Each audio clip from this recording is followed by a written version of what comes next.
75 ದಿನ ಕಳೆದರೂ ಪತ್ತೆಯಾಗದ ಇಬ್ಬರು ವಿದ್ಯಾರ್ಥಿನಿಯರು 10 ಮಂದಿಯ ಸ್ಪೆಷಲ್ ಟೀಮ್ 100ಕ್ಕೂ ಹೆಚ್ಚು ನಗರಗಳಲ್ಲಿ ಹುಡುಕಾಟ ಪೊಲೀಸರಿಗೆ ತಲೆನೋವಾದ ಅಪ್ರಾಪ್ತರ ನಾಪತ್ತೆ ಕೇಸ್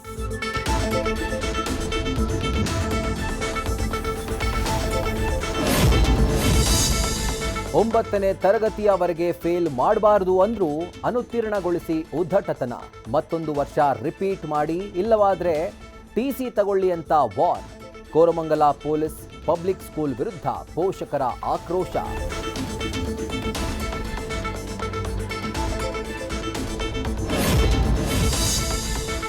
ನಿರಾಶ್ರಿತರಿಗೆಂದೇ ಮೀಸಲಿಟ್ಟ ಸರ್ಕಾರಿ ಜಾಗ ಒತ್ತುವರಿ ರಾತ್ರೋರಾತ್ರಿ ಜಮೀನಿನಲ್ಲಿ 100ಕ್ಕೂ ಹೆಚ್ಚು ಶೆಡ್ಗಳ ನಿರ್ಮಾಣ ನಮ್ಮ ಜಾಗ ನಮಗೆ ಕೊಡಿಸಿ ಅಂತ ನಿರಾಶ್ರಿತರ ಅಳಲು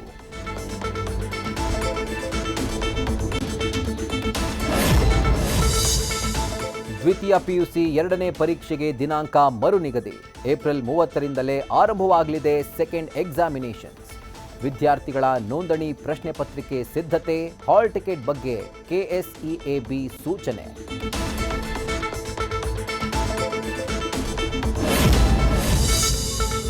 ಮರಿ ಸತ್ತು ವಾರ ಕಳೆದ್ರೂ ಮೃತದೇಹ ಬಿಸಾಡದ ತಾಯಿ ಕೋತಿ ಕಳೆಬರಹ ಹಿಡ್ಕೊಂಡ್ರೆ ಮೆಟ್ರೋ ನಿಲ್ದಾಣದಲ್ಲಿ ಓಡಾಟ ಮರಿ ಸತ್ತಿದ್ರೂ ಅದರ ದೇಹದೊಂದಿಗೆ ದಿನ ಕಳೀತಾ ಇರೋ ತಾಯಿ ಕೋತಿಯ ಕರುಣಾಜನಕ ಕಥೆ. ನ್ಯೂಸ್ ಫಸ್ಟ್ ನಿರ್ಭೀತಿಯಿಂದ ನಿಮ್ಮ ಪರವಾಗಿ.